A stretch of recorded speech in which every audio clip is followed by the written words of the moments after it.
Good afternoon, Richie. Good afternoon, Kathy. Mike, how are you, sir? I'm good. Thank you for asking. We have a member of the public on board with us already, and Bucky is joining us now, so I'm promoting him to panelist. Welcome We'll get aboard, everyone. started in like 5 or 10 minutes, probably, depending on how soon we get everybody on. So, Bucky, you're coming on as a panelist. Good to see you, sir. Good to see you too. Good to see you, Richie. Bucky, good to see you. Good afternoon, sir. Good afternoon. And I hope Kathy can hear us. She probably can as a attendee. So we'll wait for public comment to let everybody else speak. And hopefully everybody else will join us soon. Well, we're all the early birds, so. Yeah, and I'll pause recording. So when the actual meeting starts, please let me know. I think this webinar is set up to start recording when I click the button. A little preamble we could have? There is, Chair. So this is the virtual meeting preamble that's brought about because of COVID. And in terms of the public, everyone on the phone and attending via Zoom from the public is in listen-only mode. During public comment period, please enter your comment in the chat and it will be read into the record. Include your full name and the magisterial district in which you reside. If you don't know your magisterial district, please provide a general location of your home or business and street address. We will run through the chat comments first and then take comments by phone. For those on phone, please use the *9 to indicate you'd like to make a public comment. We will ask you to provide your full name and magisterial district or general location of your home or business, and then allow up to 3 minutes for your comment. Because of the continuation of the COVID-19 pandemic and the limitations on group gatherings imposed by the governor's executive orders, this meeting is being held by electronic communication means on the Zoom platform.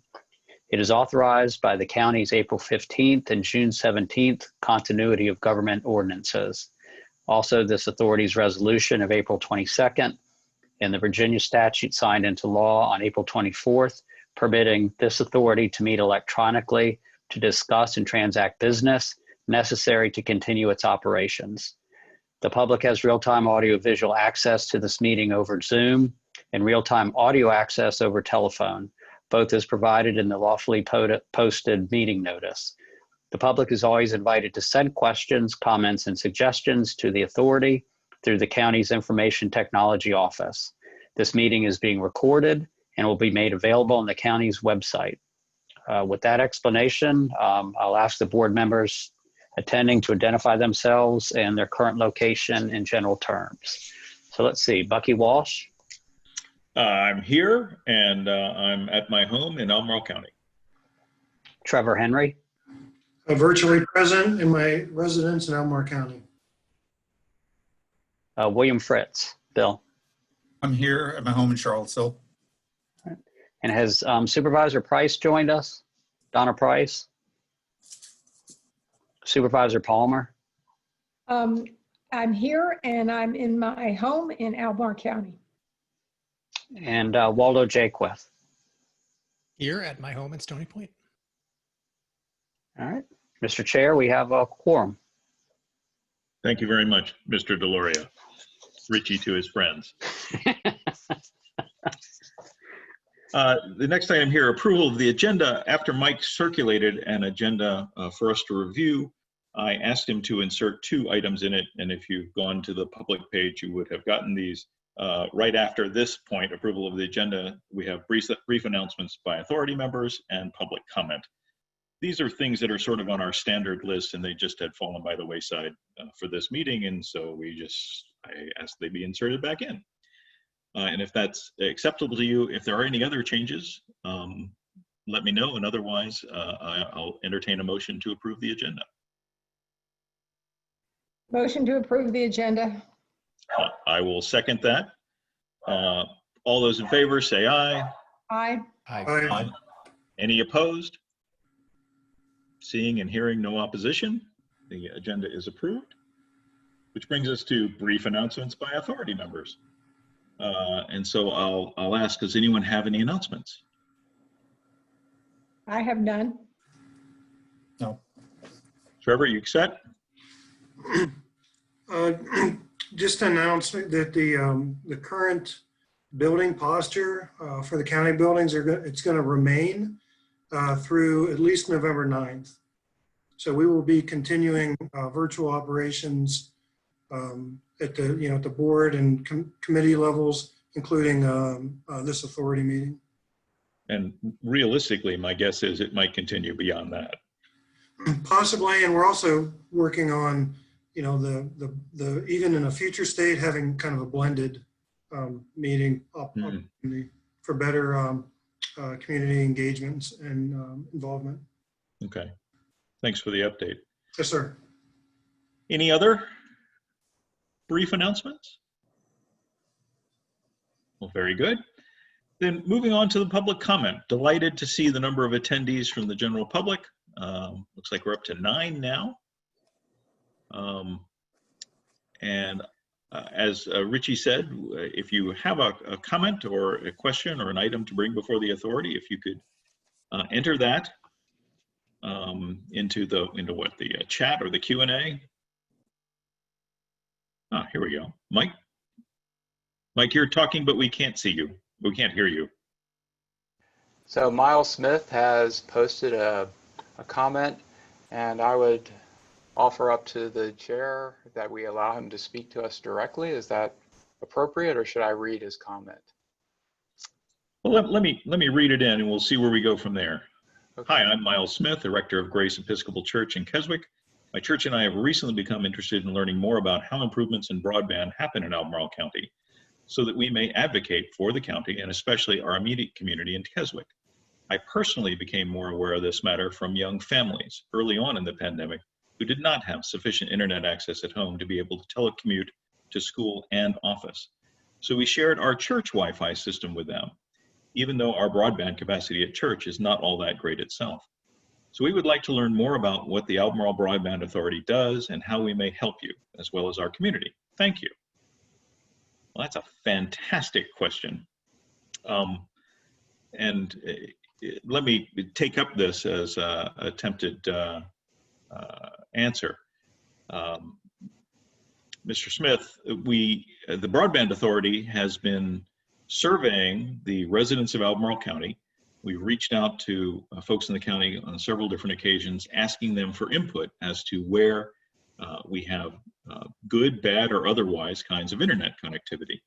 Sadly, there is no one repository we can go to where we can get accurate information about what does and does not work for folks and where the various vendors sell their services and what services are actually available. So by taking the data that we've gotten from members of the community, both formal reports with speed tests and things like that that are available through a link on our website, as well as anecdotal reports that people have just written in emails, such as when you reached out to Mike, we've been able to compile a database of, how many is it, Mike? 1,800, 1,900 Yes. different reports in the county of places where primarily there are deficiencies, not surpluses. And using those, we've made maps of where the problem areas are. It stands to reason, for example, if 1 or 2 or 3 or 4 or 5 people on Green Creek Road don't have good service, nobody on Green Creek Road has good service because these are the folks at the head of the road. So we've made maps of where the problem areas are, and we've shared those maps with various vendors that service our area and asked them, would you be interested in bidding with us, either directly applying to us for funds or bidding with us to the state of Virginia for additional funding to get projects going to deliver service to those areas. The Broadband Authority does not want to own broadband equipment. We don't want to be in the business of managing our own internet service provider. What we would like to do is facilitate internet service providers in getting those services out to folks. And to date, I guess in the 3 years since our inception, we've had some success in doing that with I guess, 3,600 folks through CVEC that we've helped to facilitate, another 850 or 60 folks with a project we've got currently with CenturyLink. Prior to that, another 100 and some odd. Anyway, the total is that we've, folks that we've helped facilitate connections to, or that connections are coming to because the projects are still underway, is in the 4,000 to 5,000 range. And we've recently just put in last week through the good efforts of Mike Culp and the folks at CenturyLink and one or two other folks, put in a proposal to connect another 2,300 people in Albemarle County with fiber connections. None of which I think actually reaches the Keswick Church area, though. Mike, correct me if I'm wrong, but I don't remember that out of what we've got. We're by no means done, but we've been trying to bring up service to the areas that we could identify as quickly as we could get a vendor to go in with us to get that service done.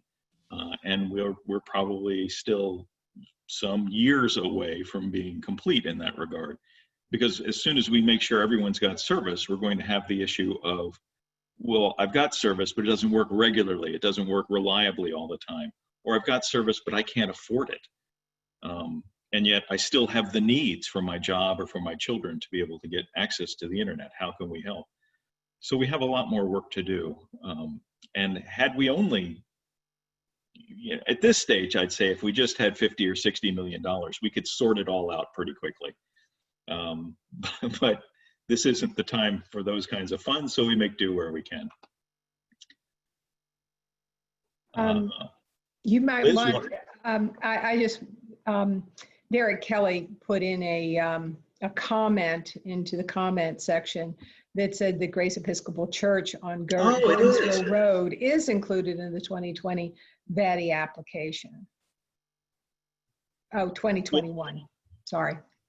That's great news for you then, assuming if the state of Virginia grants us this application, that would lead to an opportunity to purchase fiber services from CenturyLink with 940 megabit connection speeds,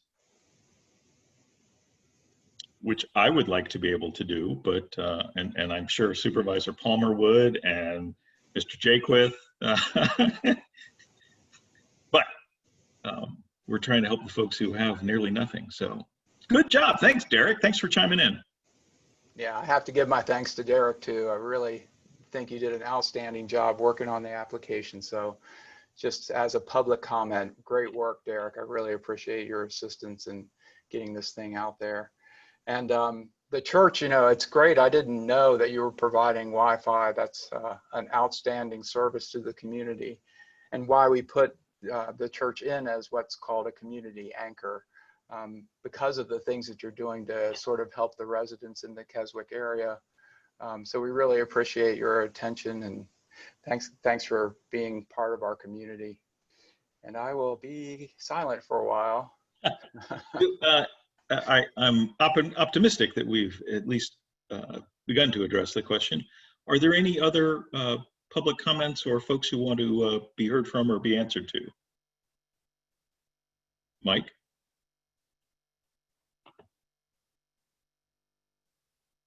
You're muted, Mike. Thank you. So I'll just walk through the list. Allison, do you want to make any comments? I'm assuming if there's no *9 or *6 there. Nope. Okay. Anne Marie Park. Anne Marie Park. And I'll move on to David Ludwig. There's a question from Anne Marie Park who says, Okay. I live on Dick Woods Road. Is it too late to participate at this point? No. We're looking for questions or concerns. You're on Dick Woods Road. I think I know what your question and concern are. Why isn't it faster and why doesn't it work better?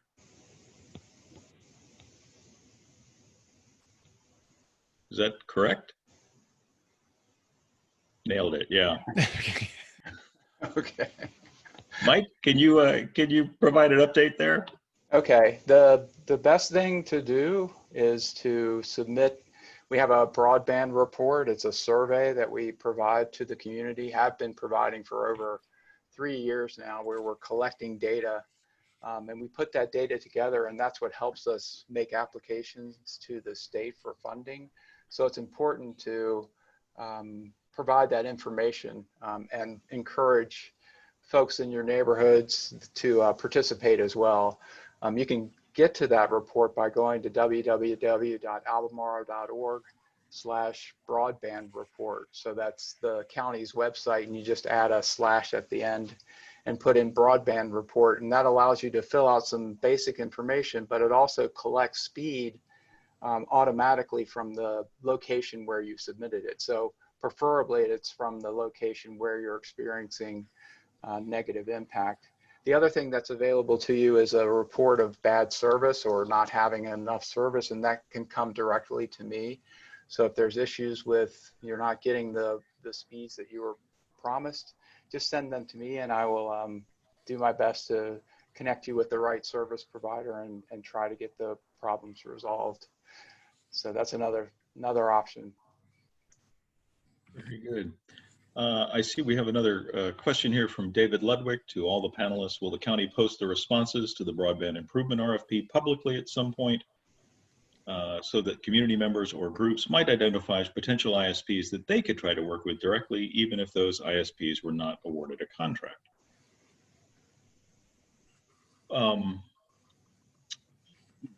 Mike, go ahead.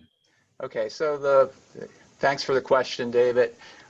We are currently in contract negotiations. I can report that.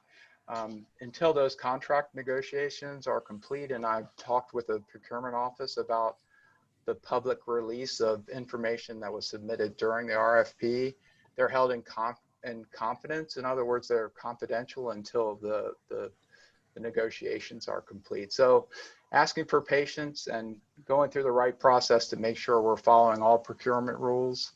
We'll take that under advisement and let you know and help out as much as we can when the time is right.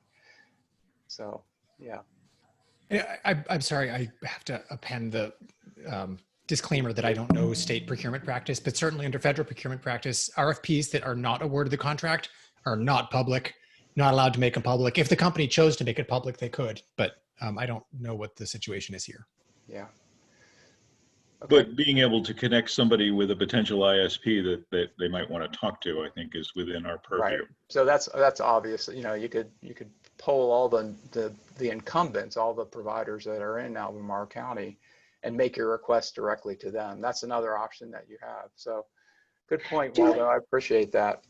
Do we actually, maybe on our website, we could just list the ones that are out there? I don't know if that's even something we want to do, because we're not trying to promote a particular business. Right. And if we leave somebody out accidentally, we get into trouble. Right.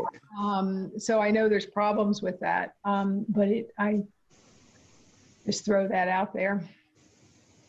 Yeah, that's a good possibility, but that potential that you're overlooking someone or providing preferential, not treatment, but marketing, I guess. You're doing the marketing for the ISP in an unfair manner. I would just defer to our procurement office and our attorney that supports this meeting on guidance on that. I think there are some restrictions around any release of bids that is in a closed bidding process. Sure, bids, but the idea about maybe posting who the service providers are in this area, well, let's chew on that some at another time. That's a different question. Might do that. Yeah, that's a different question. Yeah. Okay. Are there any other questions? I'm going down the list again. So we've got Derek. Derek, do you have any questions or comments for everybody? Derek Kelly? If not, I'll just keep moving. So Elizabeth Sutton. Elizabeth? And if not, Greg Kane. I know I've spoken with Greg and emailed a lot with him, but I guess he's listening in. I'm sure he would speak up. And Kathy Woods. Okay, so hearing from no one, I couldn't find out how to get off mute while in the app. Derek has no other comments other than there are close to 70 homes on Dick Woods Road included in the 2021 body application. So that's good news too. Thank you, sir. Which Okay. I think moves us along to the next item on the agenda, and that is approval of the 24th, 22nd, and 14th of August Okay. minutes. That's June 24th and July 22nd. Mike, I'm sorry. I apologize. Kathy Woods has raised her hand, so I'll allow her to talk. I guess she preferred not to put her comments in chat. Mike, So, what our stated preamble was is that folks would type in their comments at the Okay. beginning, and I'd like to treat everyone the same. okay, good deal. So Kathy, if you could type your comments into chat. And while you're doing that, let's take up the question of the minutes, and we'll Okay. come back we'll revisit this in just a moment if there's anything to look at. Before you do that, I want to thank Waldo. He filled in some information that I didn't have. My notes didn't reflect it and the recording didn't. And Ms. Palmer also gave me some minor changes to clarify some things, and there were some minor typos, and I've made those changes. Very good. Any other comments on the minutes? Then I'll move to approve the minutes for the last 3 meetings. Is there a second? I hear a second. Let's just go ahead and call the roll since everybody's on board this time. A yes or no? Bill? Yes. Trevor? Yes. Waldo? Yes. Liz? Yes. Donna? Aye. And the chair votes yes as well. So thank you very much, Bill, for getting that done. Thanks. And Waldo and Liz for helping out. Yes, thank you. Let's see, what question do we have? Have we gotten anything in yet, Mike? They said there was no infrastructure available at this time, equipment, even if there were funds to pay for it. St. John's Road, Gordonsville zip code. Oh, I see. It just came up for me. Yeah, I know St. John's Road.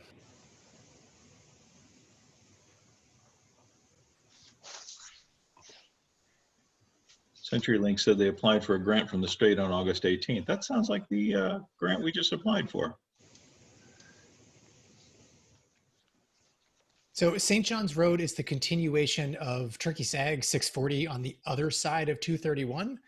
And I wonder if, well, I guess I'll just state as a potential solution, if your power provider there is the co-op, I'm sorry for Central Virginia Electric Co-op. Right. Thank you. If you're a customer of theirs, I believe they're working on extended broadband out there as a part of their Cash Corner project. Yeah. So that would be gigabit from the co-op, which would be pretty cool. So there might be some good news there. Elizabeth Sutton points out that CVAC is one side of the road. The side opposite is not. Yeah, I'm on Turkey Sag as well, and I am on Dominion, but I think we have a muddled state of upgrades there as well. But we have some news about that related to the Valley 2121 application. Yeah, does that cover that at all? I just can't remember if that goes down St. John's Road or not. Deferring to Derek, it helps if we have an exact address, but I do believe parts of St. John Road are included. Yeah, he's reporting that 40 homes. 40 homes. Cool. Yeah. There might actually be options. There may be some help there. Right. Yeah, we just have to continue to press the General Assembly To vote more money for this program. So Kathy has posted, with children expected to attend school online, is there some way you can help those whose broadband connections aren't good? And in a longer term fashion, that's exactly what we're trying to do. In the shorter term, we've made some suggestions to the county for small kinds of things like, making sure there's connectivity from the library, even if the library's closed. The schools have opened up connectivity from the school parking lots, but that doesn't really help you if you need to stay home and work from there. So there aren't a lot, we have not exposed any short-term solutions that we could bring to bear to provide massive help to folks. And I'm sorry to say that. Can I comment just a second Sure, on Donna. Thank you. I apologize for being a few minutes late. I had the opportunity this morning to be at Woolen Mills Willow Tree where Senator Warner was there. And he commented that he believes, of course, this is, kind of betting on the come at this point, but he believes that two things are going to happen. One is that Congress is going to go back in and he feels optimistic that it will be approved for additional funding coming out of the federal government and kind of the CARES fund. And secondly, that they are going to remove the time constraint that the funds must be expended by the end of the calendar year. And specifically, he talked about the educational component of this with the vision towards temporary towers being available. One of the specific areas he talked about, and this would tie in more with the school board directly, but providing funding for temporary towers at the schools, which would at least expand to some degree, not just in the parking lots for those who have to go to the school facility, geographic property in order to get access, but expand around a little bit further there. So he seemed pretty optimistic about that. Of course, what we also know is schools are supposed to be starting just days from now. And so that funding will probably not be available at the beginning of the academic school year. But he did seem to be optimistic that both additional funds will come, that they will not have to be spent by the end of the calendar year. And the third thing, which I forgot to mention earlier, is loosening up the constraints upon the funding. Right now, we are very limited in where we can spend the money. And so he seemed really optimistic that there will be 3 additional areas of relief. I recognize also that is separate from the body funding, but that does look to go that way. And then the final piece that he talked about, which I think Liz and I have each separately raised, is he is a co-sponsor of a bill that's getting a lot of additional support, which would be comparable to the 1936 Rural Electrification Act, to basically mandate that Wi-Fi access broadband, I don't always get the terminology correct, will be treated just like a utility like electricity was. But again, that's not going to be in the next few weeks. And then the last thing he said, and I don't know how much enforcement, to use that term, that we have, but he said that the maps that we utilize are not as accurate as they need to be in terms of identifying residences and businesses that don't have access. But also that, he started at Nextel, which merged with Sprint, which merged with whatever to whatever and everything. And he said every time one of these major mergers takes place, the companies promise that they're going to do things and they never do.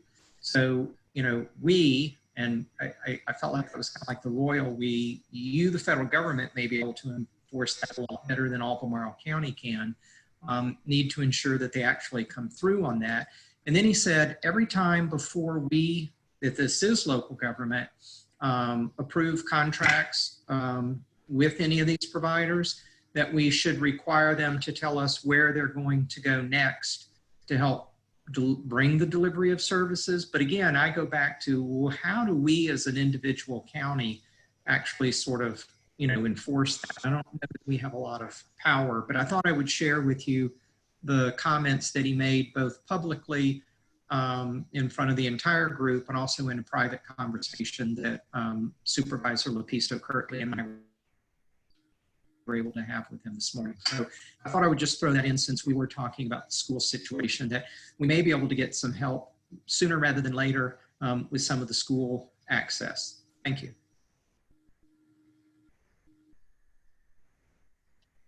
Thanks, Donna. That was very informative. To some of our earlier conversations from Elizabeth Sutton, there's a note that CVEC is on one side of the road and the opposite side is not. We have actually been talking with CVEC about some of those situations where you may not be a CVEC customer, but if they actually walk right past you, there may be opportunities to get you connected to their network as well. So we'll see how that plays out. We've got to get the connections up before that's, they've got to get their customers hooked up first, but that may be a future opportunity in that area. I'd like to say to Kathy's question she just asked in the the Q&A chat about the urgency of this. So I'll mention that if we don't seem urgent, it's because we have been feeling very urgent about this in a series of meetings going back to March, where we have been very aware of this deadline. Kathy lives right over there. If there weren't trees in a mountain, well, we'd all be sad, but we're neighbors. I have a rising third grader at Stony Point Elementary. I have a pretty bad DSL. This is a serious concern of ours that we have talked about at every single meeting. One of the reasons why we decided to put together our own request for proposals, which is in negotiations right now, but our own request for proposals was not to wait for this. This VADI is a state grant process and takes a while. We wanted to move faster. So we had that request for proposal from ISPs out and ready for proposals by, early summer, late spring. Got the proposals in. That's in negotiations right now. That's spending our own, or the county's money that, God love them, they provided to us, but also some federal funding that's come in that we're trying to piece everything together.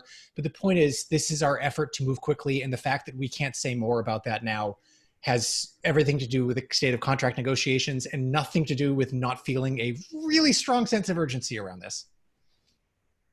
And I just want to remind everybody, I think I sent it around and everybody remembers this, that the county permits the temporary towers. They can go up.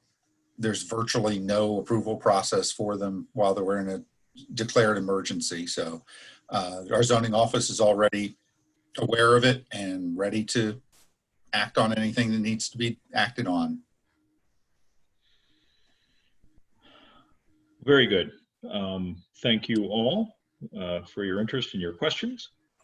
And I think at this time we need to move on to our next agenda item, which is election of officers. This being our annual meeting, we elect officers to each of the various slots that we have. And let me start by telling you what a wonderful job the chairman is, and that you should each and every one of you consider in your hearts what a great resume builder this is. And at this time, I would accept self-nominations or nominations for the position of chairman. I move that we nominate Bucky Walsh. I second that. He's been wonderful. I can't imagine anybody doing a better job than Bucky. Just given the wonderful explanation that he gave to the first citizen's question, he's perfect for the job. Are there any other nominations? All right. Well, hearing none, then I'll accept your nomination. I thank you very much. And we'll move on to the vice chairman role, an equally prestigious resume building job. May I ask who is that Waldo right now? Yeah. Does it exist in our bylaws? Is it even a thing? I'd like to nominate Waldo Jaquith for vice chair. He's also been a wonderful participant in our broadband authority. And if Bucky can't for any reason fill that position as chair, Waldo would be perfect stepping in. The emergency backup chair. I would second that and only ask that Waldo try to be a little more animated. He just seems so calm. I'll try to pull that up a bit. Nice. Yeah. Are there any other nominations for vice chair? I love your energy, Waldo. Well, hearing no other nominations, then we will take the vice chairman as approved by acclaim, and it will be Waldo Jaquith for the coming year. It takes us on to the two actual important jobs, secretary and treasurer. I know these are hotly contested, and usually there's been a lot of campaigning at this point for both of them. Let me start with secretary. Would anyone like to nominate someone other than Bill for secretary? No. Yeah, so we're all agreed on Other that. than Bill, want to nominate somebody other than Bill? Would somebody mute Bill, please? Bill, we thank you for your service once again and your willingness to serve in the future. Happy to do it. And that leaves us with the treasurer position, which is an important position because we need to know if we have any money to spend and how we might reasonably go about doing that. And the obvious person for that is Trevor. So I would like to nominate Trevor for the position, the very important position of treasurer. Certainly, the second treasurer. Thank you. The nomination's been made and seconded, and with the very important connections to the rest of staff, the ability to actually find out how much money we have. These are key qualifications for this job. Are there any other nominations for treasurer? Hearing none. Then let's take Trevor as our treasurer by acclaim and thank him for his intended service. Thank you. All. Now, should we do a roll call vote on the slate? I'm happy to do that at the suggestion. The slate is myself for chairman, Waldo for vice chairman, Bill for secretary, and Trevor for the treasurer position. Trevor treasurer. I have a hard time saying that.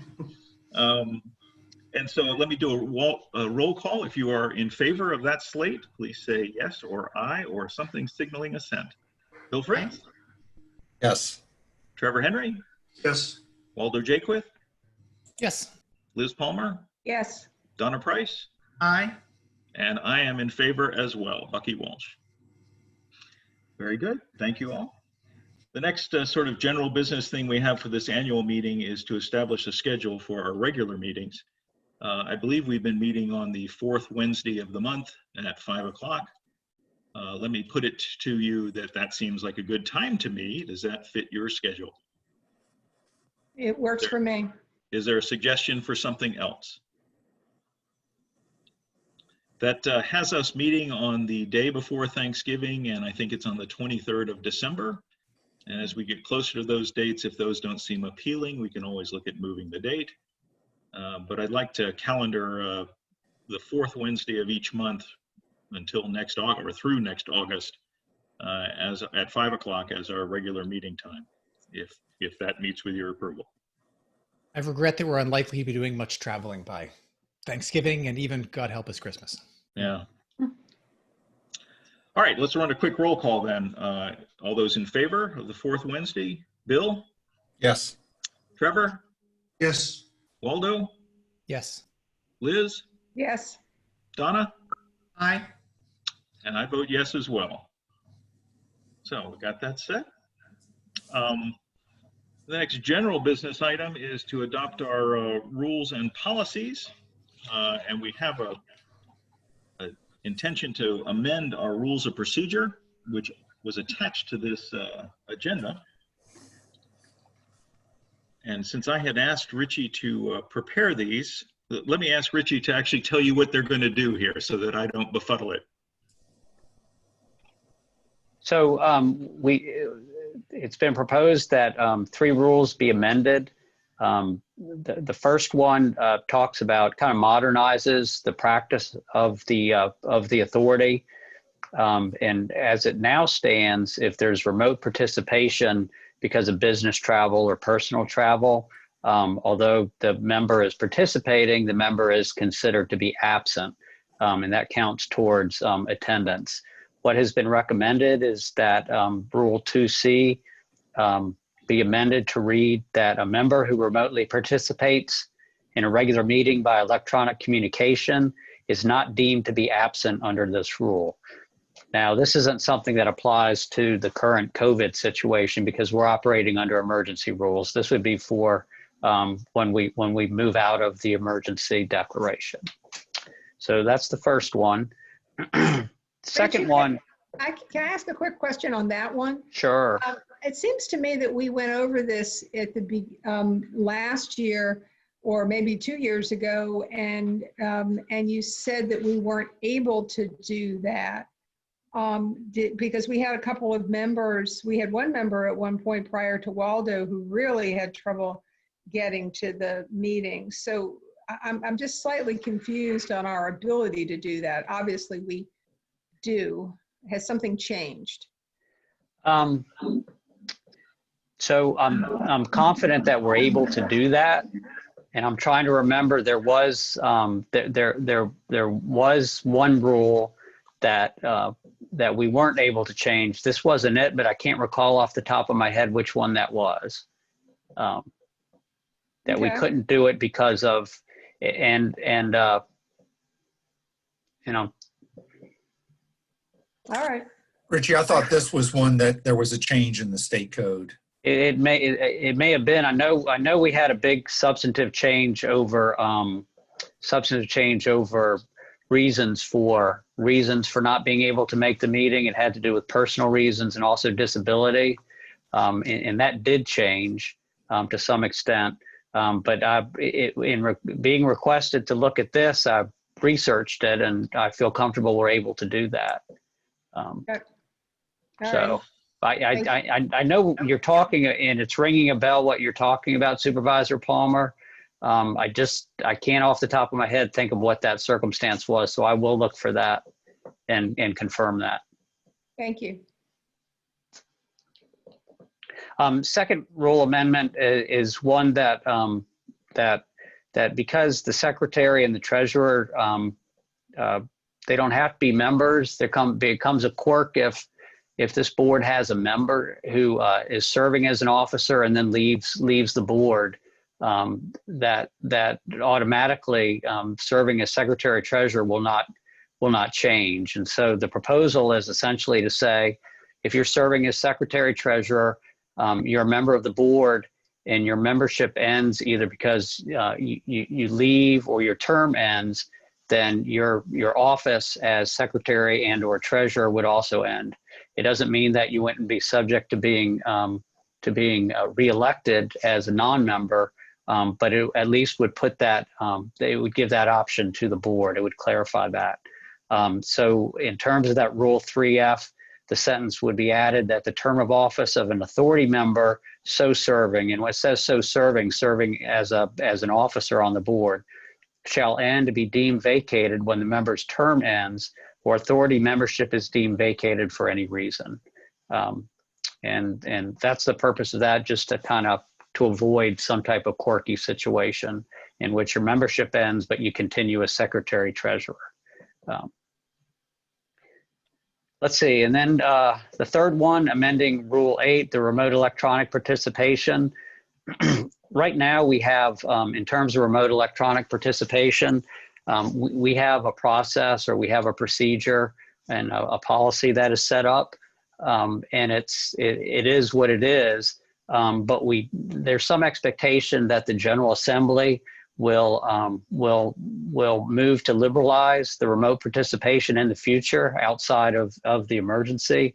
It seems like there's a lot of that the public is comfortable with it. That more of the public can participate in the meetings. In terms of membership, it may expand the pool of people who are able to serve on the authority just by virtue of we have a very large county. And I know if you live down in Scottsville, to come and make the meeting at the county office building can be quite a haul. So what this amendment says is that we are stating the rule, which essentially right now follows the Virginia Code, that we are restating the Virginia Code as a matter of convenience, that we're adopting it. But in the future, if the General Assembly changes the remote participation law, and the scenario I'm thinking of is that they liberalize it, then our rules automatically accept the amendments in the Virginia Code. So that we don't have to have a special meeting to adopt that we just go along with what the General Assembly says in terms of remote participation. It wouldn't change anything that we're doing right now, or when we move out of the emergency, it won't change our policy. It only changes if the General Assembly modifies what they allow. It enables us to instantly take advantage of anything the General Assembly does to liberalize that. Yep. It would be automatic. So those were the things that I had put forward as suggestions in talking to Richie, and he was able to put some strong language around that to make it reasonable. And I would like to move these as changes to our rules of procedure for the following year or for the following period. Is there a second? Second. Is there any other questions or concerns before we move to a vote? Very good. Let me run the roll call here. Bill? Yes. I waited because you were chewing. Trevor, Yes. Waldo, Yes. Liz, Yes. Donna, Aye. and the chair votes yes as well. Richie, thank you very much for your help with that. Thank you all.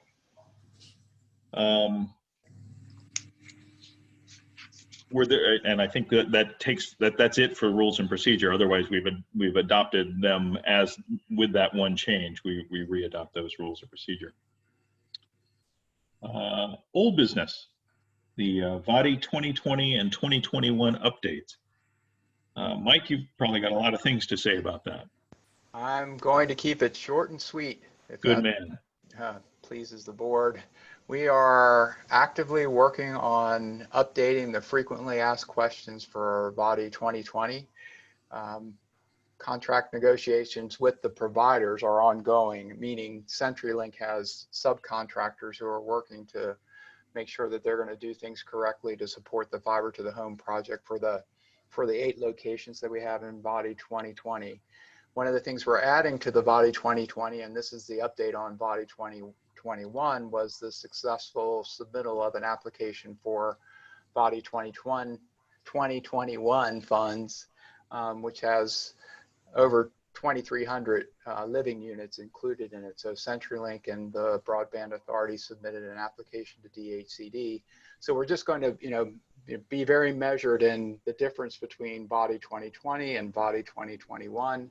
So we'll have a frequently asked question for 2021 if it's funded. So we were on a meeting, or at least the Commonwealth Connect had a meeting where the VADI 2021 update came from DHCD, and highest number of requests for funding, highest number of dollars requested from the state.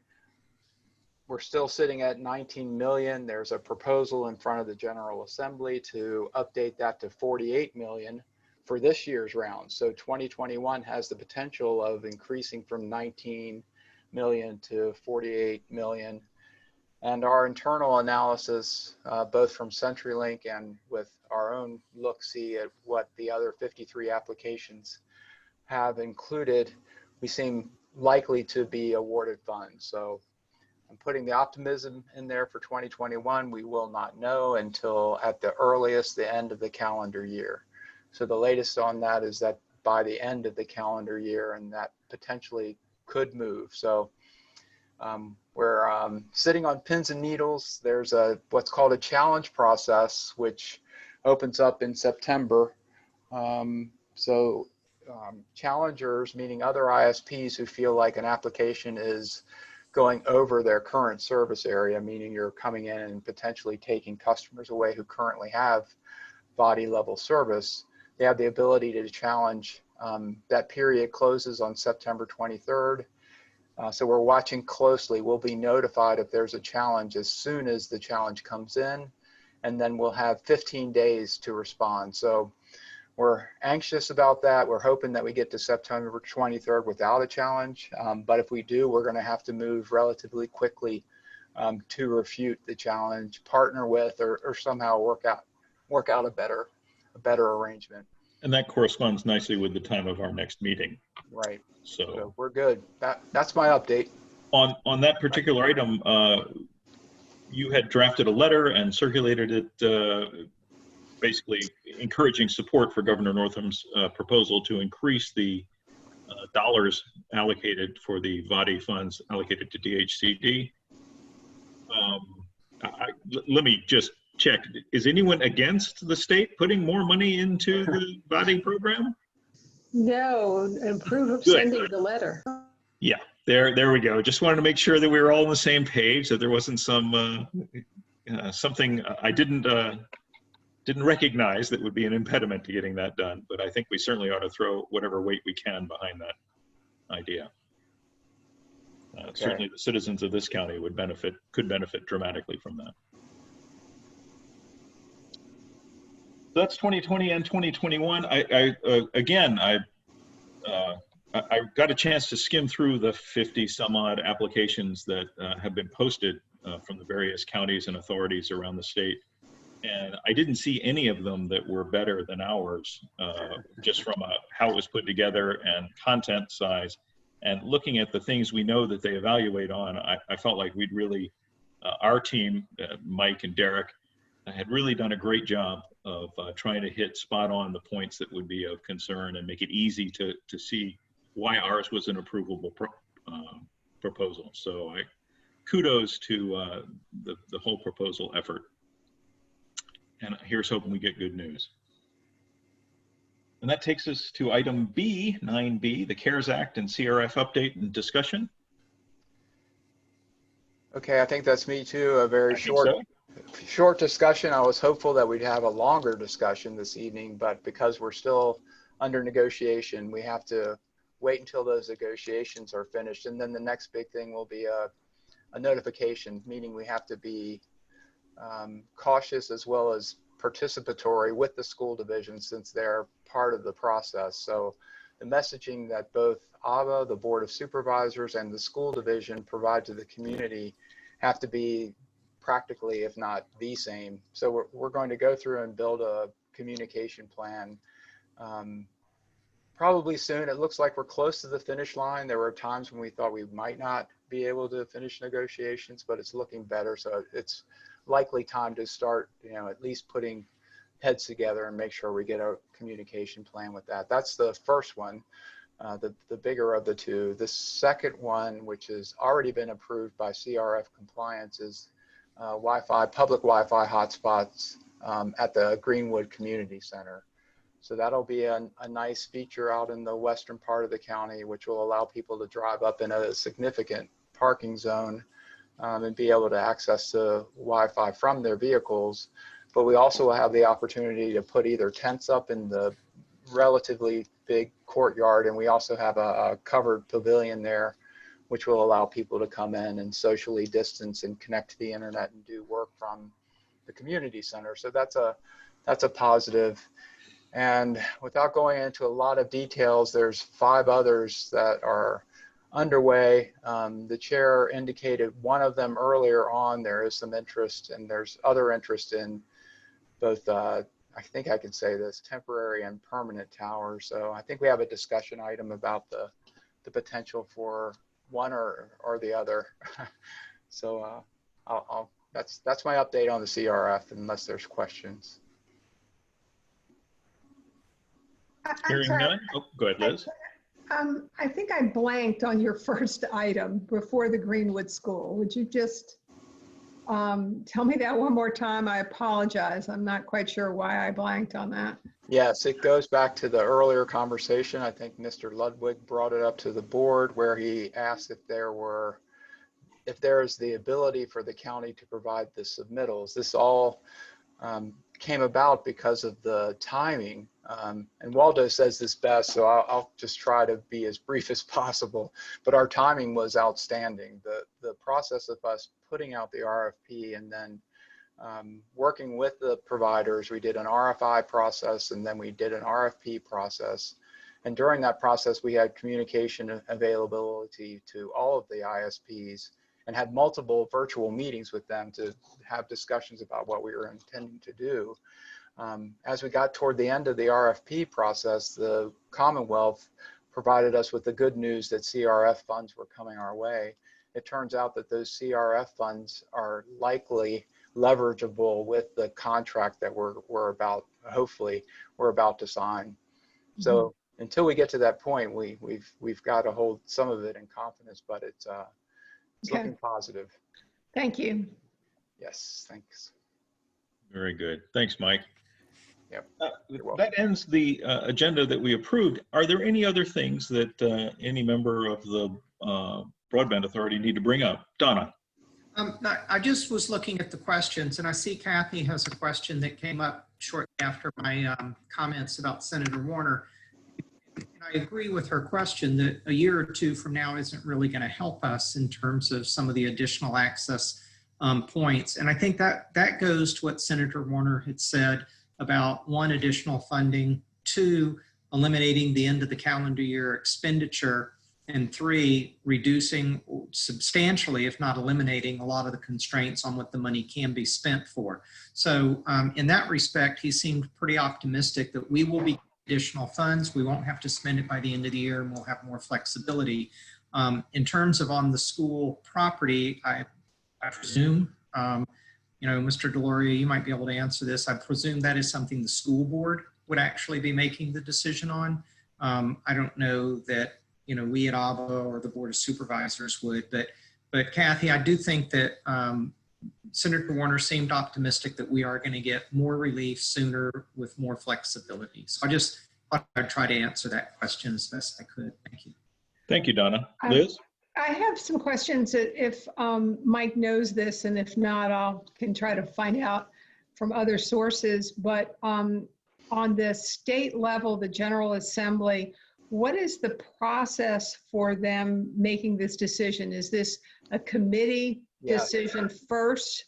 So it goes to the technology committee, and I ask this question because it's a question of where our letter goes to. And also, if I can tell the Board of Supervisors, write a letter to them and ask, we have an official letter from the Board of Supervisors supporting this also. I'm just trying to figure out where the best place right now to send that is. Thanks for the question, Supervisor Palmer. I think there's a couple of recommendations that will come down. The first thing is to understand that it's with the Finance Committee right now, so that our letter should go to the heads of that committee. And the example that Senator Boyska sent around as part of the Broadband Advisory Council is a great starting point. So that's what Bucky and Richie and I have started as a letter for the Broadband Authority.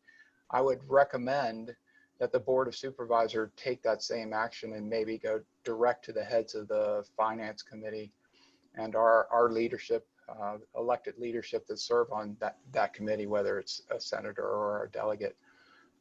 So I think that answers the question. Mm-hmm. Okay. So when do you think you'll have your letter completed, and would you? I'm sure you're going to share it with the Broadband Authority. Yeah, absolutely. If possible, I'd love to get that approved next Wednesday at the board meeting, and it would help to see the letter that the Broadband Authority is writing. So what's your timeline for completion of that letter? Or should be done tomorrow. Great. Wonderful. If you could send that out, Sure. I can ask our board to either sign on to it or write a separate letter. I like the idea of writing a separate letter, but it would help a lot to see this one. Okay. And that would be great. And I will say, I think I said once before that talking to my representative in the House, in the General Assembly, it was very down actually on spending money because of COVID and the overall budget, and told me don't expect to see any extra money for broadband this year.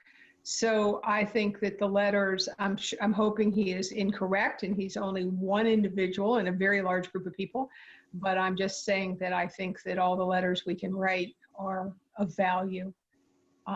Thank you.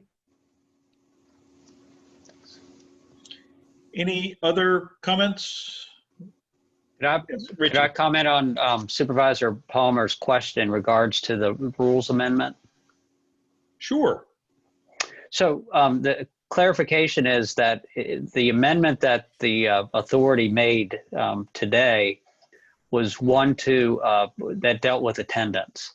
And so 2 years ago, I think it was 2 years ago, or maybe just 1 year ago, year and a half ago, this board amended the rules to note that if a member participated by electronic means, that would count. They could do that, but that would count as an absence towards the limit. And so in this case, the electronic participation, whether it's for a personal reason or a business reason, will not count as an absence. And I think our absences are 4 in a 12-month period or 3 in a row. So that what we did is we changed that and said if you have a personal reason or a business or medical reason to participate by remote participation or electronic means, you're not deemed absent, and that doesn't count against you in terms of your attendance. The limit on participating twice remotely for personal reason is under FOIA, and that still stands. That is in Virginia code. But if you have medical reasons, there's no limit on the medical reason.